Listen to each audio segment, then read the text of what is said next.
పేదవాడి పక్షాన నిలబడతాం, ప్రజా గొంతుకై నినదిస్తాం. వాయిస్ ఆఫ్ వాయిస్లెస్, తెలుగువారి మనస్సాక్షి సాక్షి టీవీ. సాక్షి టీవీ ప్రసారాల కోసం మీ స్థానిక కేబుల్ ఆపరేటర్ను వెంటనే సంప్రదించండి. బనకచర్లపై కాంగ్రెస్ ప్రభుత్వం స్టాండ్ మార్చకపోతే ఉద్యమిస్తామోనన్నారు మాజీ మంత్రి కేటీఆర్. కేంద్ర ప్రభుత్వం చంద్రబాబు కనుసైగల్లో నడుస్తుందని విమర్శించారు. చిలుక రేవంత్ రెడ్డి అయితే పలుకులు చంద్రబాబువి అన్నారు. గోదావరి జలాల విషయంలో తెలంగాణకు న్యాయం జరగవలసి ఉందని తెలిపారు.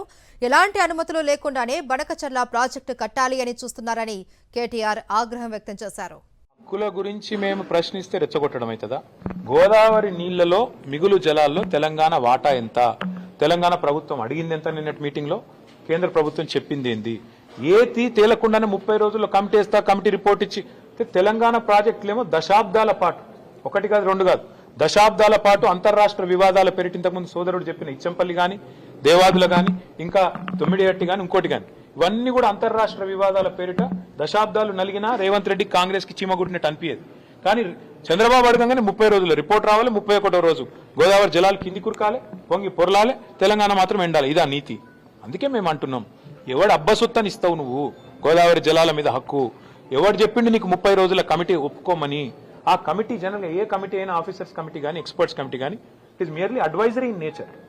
వాళ్ళు చెప్పేది ఏది కూడా అల్టిమేట్ గా ప్రభుత్వం మళ్ళీ చర్చ పెట్టి అసెంబ్లీలో, కేబినెట్ లో, ప్రజా సమక్షంలో అవసరమైతే అఖిలపక్షం పెట్టి ఒప్పించి మెప్పించి మన హక్కుల గురించి ఏం చేస్తున్నామో తెలంగాణ ప్రజలకు చెప్పి పారదర్శకంగా ఆ తర్వాత జెండా ఊపాలి.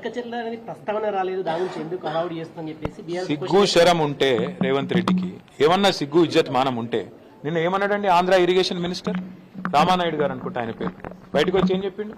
ఇక ఆంధ్రప్రదేశ్ ఎడిషన్ లో పేపర్లు ఏం రాసినాయి?